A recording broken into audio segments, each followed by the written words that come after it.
Assalamualaikum.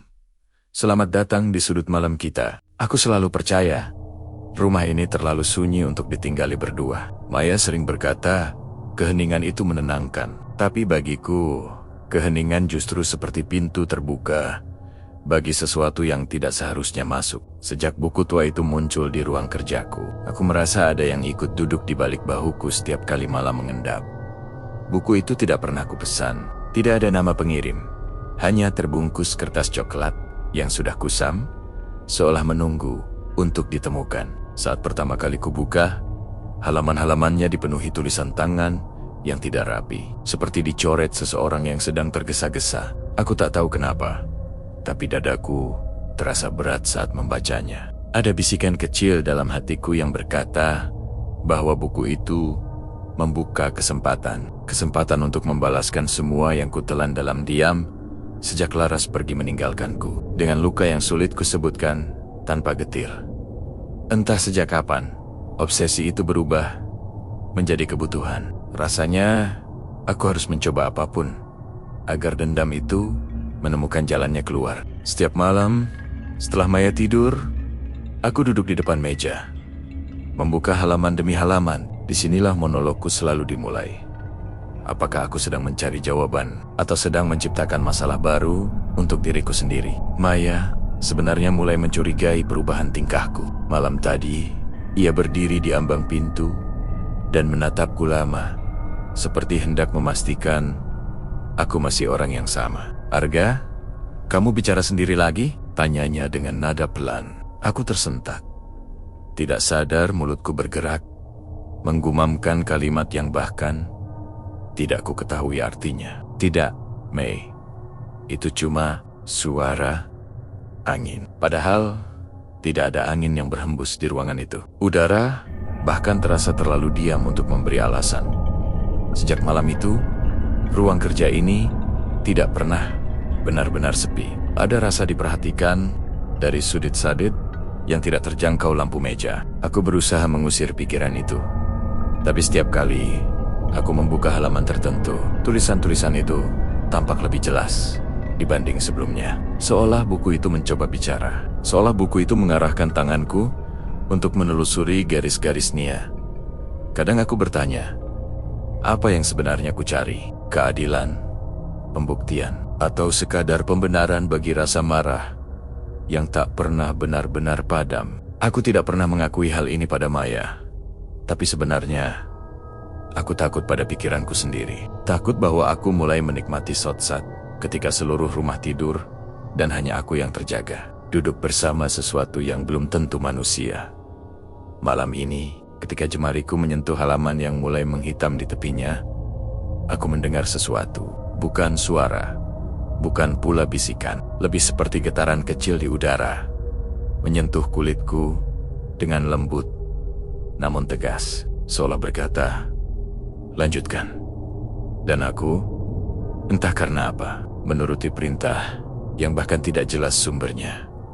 Aku tidak tahu kemana semua ini akan membawaku. Tapi satu hal pasti, sejak buku itu muncul, aku merasa hidupku bukan lagi milikku sepenuhnya. Sesuatu sedang mengamati, menunggu, dan mungkin saja memandu setiap langkahku. Dan anehnya, aku tidak sepenuhnya ingin berhenti. Sejak beberapa hari terakhir, Maya menjadi lebih sering berada di dekatku. Ia tidak mengatakannya secara langsung, tetapi caranya menatap, caranya memperhatikan setiap gerak tubuhku, seolah menanyakan sesuatu yang tak punya kata. Aku tahu, ia merasa rumah ini berubah. Bukan karena benda-benda bergeser atau lampu berkedip, tetapi karena udara yang membawa kesan, seolah ada seseorang lain sedang tinggal bersama kami. Pagi tadi, saat aku duduk di meja makan, Maya menyodorkan secangkir teh hangat. Ia duduk berhadapan denganku, namun matanya tidak benar-benar menatapku, melainkan menelusuri ruang di belakangku. Kamu tidur nyenyak? Tanyanya dengan suara yang mencoba terdengar biasa. Aku mengangguk pelan, padahal sebenarnya aku tidak memejamkan mata semalam penuh. Ada rasa aneh yang membuatku sulit berpaling dari buku itu. Seolah jika aku menutup halaman terlalu lama, sesuatu di dalamnya akan kehilangan kesabarannya. Ketika Maya bangkit untuk membereskan meja. Aku merasakan dorongan yang tak wajar untuk kembali ke ruang kerja. Dorongan itu bukan berasal dari keinginanku sendiri. Rasanya seperti ada tali tak terlihat yang menarik langkahku. Setiap kali aku mendekati pintu ruang kerja, hawa yang berbeda menyelimuti kulitku, sejuk namun tidak nyaman. Seperti menyentuh permukaan kaca yang sudah lama terabaikan, aku membuka pintu, dan buku itu berada tepat di posisi yang kutinggalkan. Seakan menunggu dengan tenang, aku menarik kursi dan duduk, mencoba menenangkan pikiran. Monolog dalam kepalaku kembali berputar. Apakah aku masih mengendalikan semua ini? Atau aku hanya mengikuti seseorang yang lebih dulu menulis akhir ceritaku? Saat aku membuka halaman berikutnya, ada catatan yang tidak kuingat pernah kulihat sebelumnya. Tulisan itu lebih rapi, seolah ditulis dengan kesadaran penuh. Mataku mengikuti baris-baris kalimat yang mengarah pada sesuatu yang disebut pengikat niat. Entah bagaimana, aku tahu itu adalah tahap lanjutan dari ritual yang semalam tak sengaja kumulai. Jika aku meneruskannya, sesuatu akan terjadi. Sesuatu yang tidak pernah disebutkan secara gamblang dalam buku itu, namun cukup jelas bahwa konsekuensinya tidak ringan. Aku menatap lembaran itu lama, dan dalam keheningan ruangan, aku mendengar suara Maya memanggil dari luar. "Arga, kamu di dalam?" Suaranya menembus pintu dengan lembut. Aku menjawab, "Iya, sebentar." Namun, setelah itu, pintu tetap tertutup, dan suasana kembali seperti semula. Seolah tidak ada siapapun memanggil aku. Taumaja tidak akan percaya jika aku mengatakan suara itu terdengar berbeda dari biasanya. Suara yang memanggil namaku barusan terlalu datar, terlalu mirip seperti seseorang yang menirukan nada suaranya. Aku mencoba mengabaikan pikiran itu, tetapi bulu kuduku tidak menuruti perintah untuk tenang. Beberapa menit kemudian, Maya benar-benar muncul di depan pintu.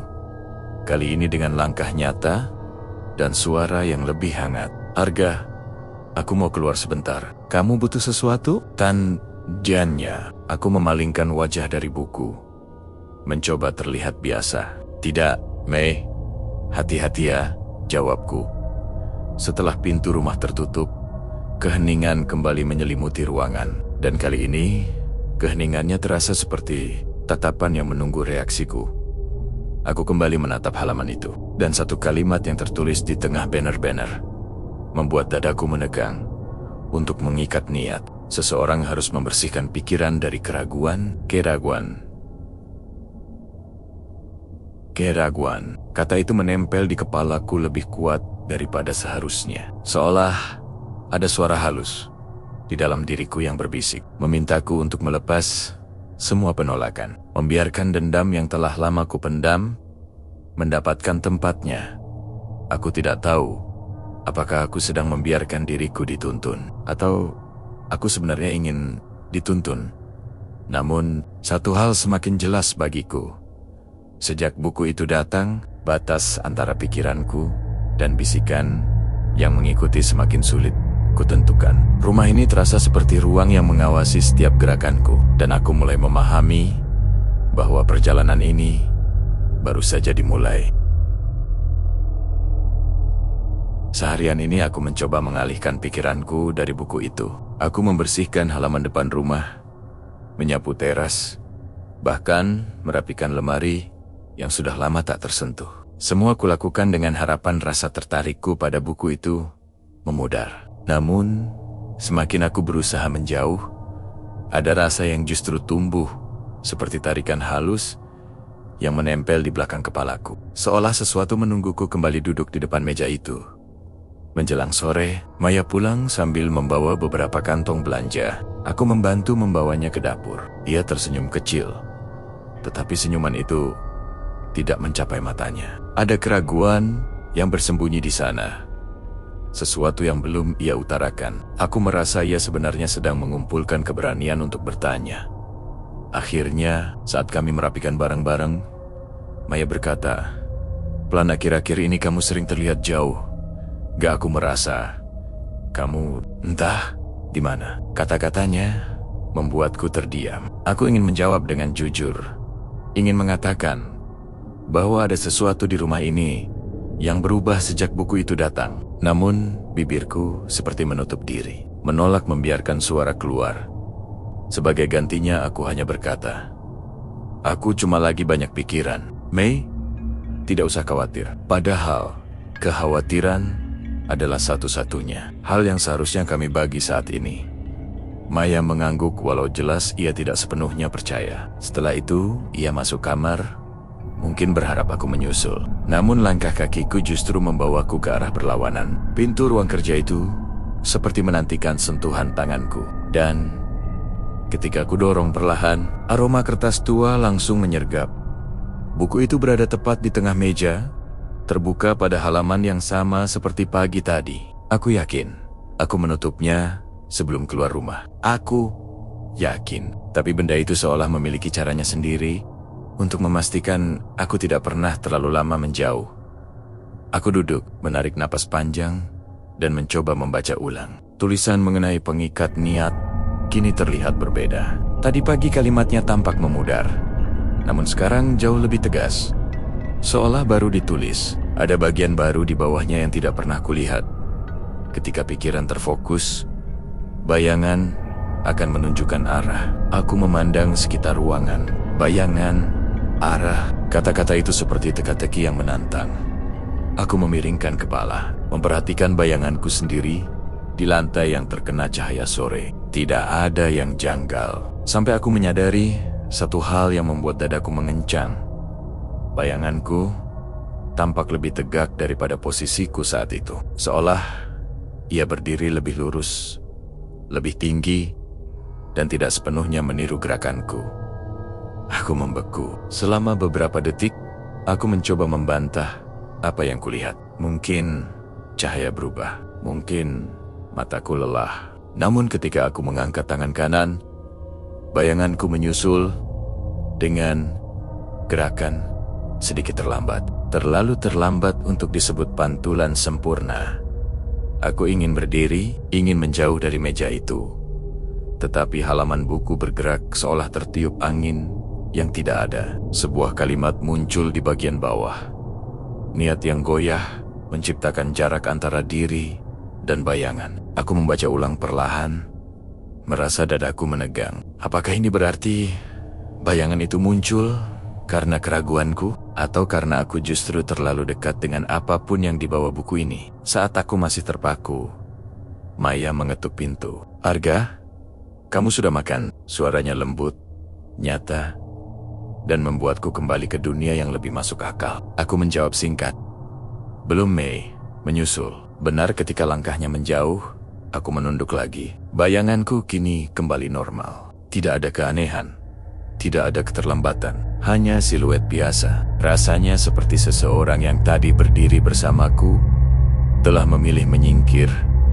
Saat Maya mendekat, aku menutup buku itu pelan. Kali ini benar-benar menutupnya dengan kedua telapak tangan. Namun, hatiku tahu apapun yang sedang terjadi tidak akan berhenti hanya karena aku menutup halaman. Ada sesuatu yang bangkit saat aku membaca kata niat. Sesuatu yang belum berbentuk, tapi menuntut perhatian. Dan untuk pertama kalinya, aku merasa bahwa dendamku pada Laras bukan lagi satu-satunya hal yang sedang memanggilku. Ada hal lain yang lebih gelap, lebih tua, dan mungkin sudah menunggu jauh sebelum aku membukanya. Malam turun lebih cepat dari biasanya. Atau mungkin hanya perasaanku saja. Karena sejak kejadian bayangan itu, waktu terasa berjalan tidak wajar. Sore berganti senja tanpa warna, lalu tiba-tiba cahaya menghilang.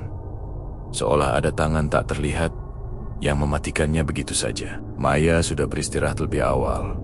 Katanya kepalanya sedikit pusing. Aku hanya mengangguk dan membiarkannya tidur. Meski dalam hati aku tahu alasan sebenarnya adalah kegelisahan yang ikut menempeli dirinya. Seperti debu halus, aku berdiri lama di depan pintu ruang kerja, ragu apakah aku sebaiknya masuk atau berpura-pura tidak pernah mengenal buku itu. Namun rasa penasaran yang sama rasa yang sejak hari pertama menggoyahkan logikaku kembali memanggil. Aku masuk pelan dan menutup pintu di belakangku. Ruangan itu tenang, terlalu tenang, seperti tempat yang sengaja disediakan untuk satu pikiran saja. Buku itu masih tertutup di atas meja. Aku tidak menyentuhnya dulu, aku hanya menatapnya sambil duduk, mencoba merasakan apakah ada sesuatu yang berubah. Anehnya, malam ini tidak ada tarikan kuat yang biasanya muncul. Tidak ada getaran halus yang memaksa. Yang ada hanya keheningan yang seperti sedang mengamati reaksiku. Aku akhirnya membuka buku itu perlahan. Kali ini halaman terbuka pada bagian yang berbeda dari sebelumnya. Tidak ada tulisan tentang niat, tidak ada petunjuk mengenai bayangan. Yang muncul justru diagram lingkaran sederhana dengan kalimat pendek di bawahnya. Ruang harus mengenali pemiliknya. Kalimat itu membuat dahiku berkerut. Apa maksudnya? Ruang apa? Ruang kerja ini atau ruang lain yang tidak terlihat oleh mata biasa? Aku membiarkan jari menelusuri pola lingkaran itu. Saat sentuhanku berhenti di bagian tengah, terasa seolah udara di sekeliling berubah lebih padat. Tidak menekan, tapi seperti menutup jarak antara aku dan ruangan. Aku menghela napas dan bersandar pada kursi. Apa sebenarnya yang kamu inginkan dariku? Bisikku pelan. Tentu tidak ada jawaban. Namun sesuatu terasa hadir, bukan suara, bukan bayangan, hanya perasaan seperti sedang berdiri di tengah percakapan yang belum dimulai. Aku memejamkan mata, mencoba mengingat kembali alasan mengapa semua ini dimulai. Laras, namanya masih memiliki gema yang tidak pernah sepenuhnya padam. Perpisahan kami meninggalkan tanda yang tidak pernah sembuh, dan aku menguburnya dalam diam selama bertahun-tahun. Entah bagaimana buku ini tahu celah itu. Aku mulai sadar bahwa buku ini bukan hanya alat. Tidak, ia seperti cermin yang menunjukkan bagian tersembunyi dalam diriku. Bagian yang selama ini kutahan agar tidak melukai siapapun. Ketika aku membuka mata, sesuatu membuatku terdiam. Di sudut ruangan, tepat di area yang biasanya tidak diperhatikan, ada perubahan kecil. Kursi kecil yang biasa digunakan Maya saat menemaniku membaca dulu terlihat sedikit bergeser. Bukan jauh, hanya cukup untuk membuatku yakin aku tidak memindahkannya. Aku menelan ludah, berusaha tetap tenang. Maya, panggilku pelan meski aku tahu ia sedang tidur. Tidak ada jawaban. Aku bangkit, berjalan mendekat, dan memeriksa kursi itu. Tidak ada jejak apapun, tidak ada tanda seseorang duduk atau menyentuhnya. Namun pergeseran kecil itu terasa terlalu disengaja. Saat kembali ke meja, halaman pada buku berubah lagi. Tulisannya kini membentuk satu kalimat baru. Ruang yang mengenal pemiliknya akan menyiapkan tempat bagi apa yang datang. Aku menutup buku itu lebih cepat kali ini. Ada perasaan tidak nyaman menjalar dari tulang belakangku ke tengkuk. Apapun yang sedang terjadi, rasanya ruangan ini mulai merespons kehadiranku dengan cara yang berbeda. Tidak lagi hanya memanggil atau mengawasi, tetapi mulai menata dirinya. Aku memandang pintu, mempertimbangkan untuk keluar. Tetapi langkahku tertahan ketika Maya tiba-tiba berdiri di ambang, menatapku dengan mata yang tampak masih dibungkus kantuk. "Arga," katanya pelan. "Kamu belum tidur?" Aku menggeleng. "Sebentar lagi." Maya mengusap lengan atasnya, terlihat seperti hendak mengatakan sesuatu. Tapi kemudian ia hanya bergumam, "Tolong jangan duduk sendirian terlalu lama." Aku merasa rumah ini entah agak berbeda. Aku tersenyum kecil, meski hatiku bergolak. "Aku hanya menulis sedikit." "Istirahat dulu ya." Ia mengangguk, lalu kembali ke kamar. Saat bayangannya menghilang di koridor, aku menatap meja sekali lagi. Buku itu tidak bergerak, tidak bersuara. Tetapi aku tahu sesuatu sedang menunggu. Dan aku mulai curiga bahwa bab berikutnya bukan lagi tentang dendamku pada Laras, melainkan tentang apa yang ingin ditunjukkan rumah ini padaku. Aku bangun lebih pagi dari biasanya. Matahari bahkan belum sepenuhnya naik ketika aku membuka mata. Seolah tubuhku sudah tahu bahwa hari ini akan membawa sesuatu yang berbeda. Maya masih tertidur dengan posisi miring, menghadap jendela. Wajahnya terlihat damai, Namun aku mengenali garis tipis kecemasan di sekitar matanya. Bekas dari malam-mulam yang dipenuhi pertanyaan yang tidak pernah terucap. Aku turun ke lantai bawah dan membuat secangkir kopi. Rasanya hambar.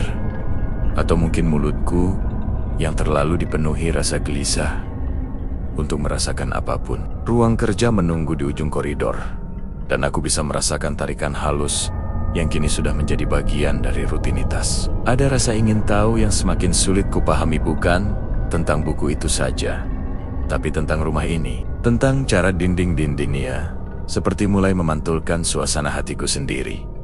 Ketika aku membuka pintu ruang kerja, semuanya tampak sama seperti malam tadi. Kursi, meja, rak buku-buku yang sudah lama tak disentuh. Namun entah mengapa aku merasa ruangannya sedikit lebih penuh. Bukan penuh oleh benda, melainkan oleh kehadiran yang tidak terlihat. Seperti ketika seseorang berdiri diam di belakangmu, tidak menyentuh, tetapi cukup dekat untuk membuatmu menyadarinya. Buku itu tergeletak dengan tenang di tengah meja, tidak terbuka, tidak bergeser. Namun justru itu yang membuatku berhati-hati. Biasanya buku itu menggiringku pada halaman tertentu, tetapi hari ini seolah menunggu aku yang memilih. Aku duduk pelan dan meletakkan telapak tangan di atas sampulnya. Apa yang harus ku tahu sekarang? Bisikku. Meski aku tidak berharap jawaban. Ketika ku buka, halaman pertama yang muncul adalah halaman kosong, putih bersih, tanpa satu pun tulisan. Aku membalik halaman berikutnya, masih kosong. Lalu halaman berikutnya, kosong juga. Aku mulai merasa heran. Sejak menemukannya, buku ini tidak pernah banner-banner sunyi seperti ini. Tapi ketika aku tiba pada halaman kelima, sebuah tulisan tipis muncul perlahan, seolah terbentuk dari garis yang baru saja ditulis. Niat membutuhkan saksi. Aku merasakan jantungku berdenyut lebih cepat. Kata itu lagi, niat. Buku ini terus kembali pada satu hal yang sama, seakan menyuruhku menegaskan sesuatu yang terus aku hindari. Namun bagian yang membuatku terpaku adalah kata terakhir. Saksi. Saksi. Untuk apa? Untuk proses. Untuk perubahan. Untuk dendam yang selama ini ku pendam. Aku memejamkan mata sebelum kembali membaca. Tulisan berikutnya muncul tipis-tipis. Saksi tidak selalu berupa orang. Aku menelan ludah. Entah kenapa, kalimat itu membuatku menoleh ke sudut ruangan, tempat kursi kecil Maya biasa diletakkan. Kursi itu kembali bergeser beberapa sentimeter. Tidak banyak. Hanya cukup agar perubahannya tidak terlihat, kecuali jika aku memperhatikan. Apa yang kau inginkan? Tanyaku pelan pada sesuatu yang tak tampak. Tidak ada jawaban, tentu saja. Namun halaman buku kembali berubah. Sekarang muncul satu lingkaran kecil dengan tanda seperti jalur yang mengarah ke pusatnya. Di bawahnya tertulis, jika ruang sudah mengenalmu, kini giliranmu mengenali apa yang berada di dalamnya. Aku menutup buku itu perlahan. Kata-kata tersebut membuatku mengerti sesuatu yang selama ini sulit kuakui. Bukan aku yang mempelajari buku ini. Bukan aku yang berkuasa atas ruangan ini. Semakin jauh aku melangkah, semakin aku merasa aku sedang dipandu, dibentuk, dan diarahkan pada sesuatu yang sudah lama menunggu waktu.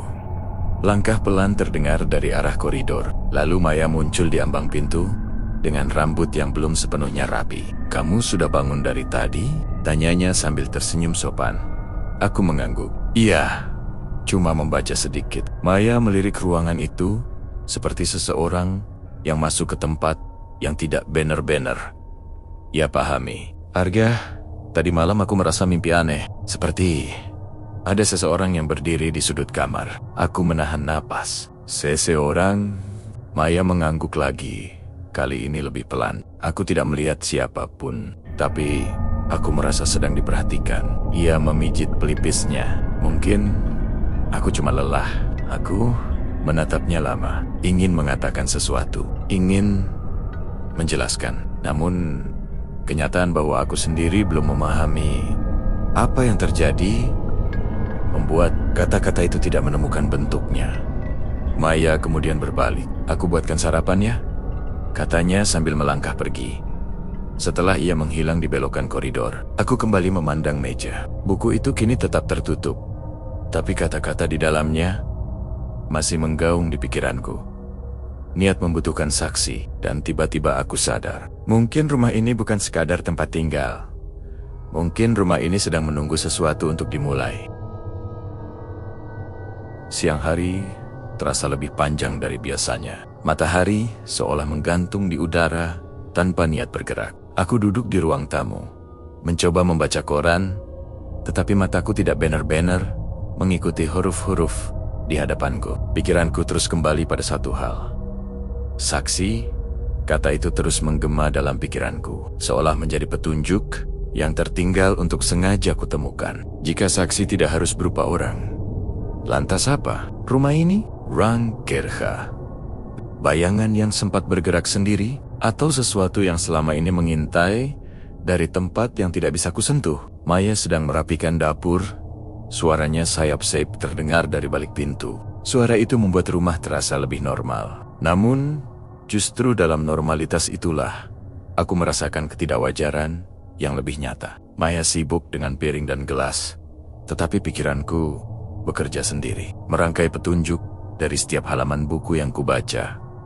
Akhirnya aku bangkit. Aku tahu, aku tidak bisa menghindarinya. Ruang kerja seperti memanggil, bukan dengan suara, tetapi dengan kesan yang perlahan meregangkan udara. Aku berjalan melalui koridor, dan ketika pintu ruang kerja terbuka, hawa di dalam menyambutku dengan dingin yang tidak berasal dari cuaca.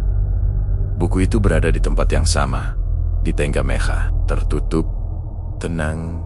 Aku duduk, menghela napas dalam, dan menatap sampulnya tanpa berani menyentuh. Rasanya seperti menatap mata seseorang yang menunggu jawaban.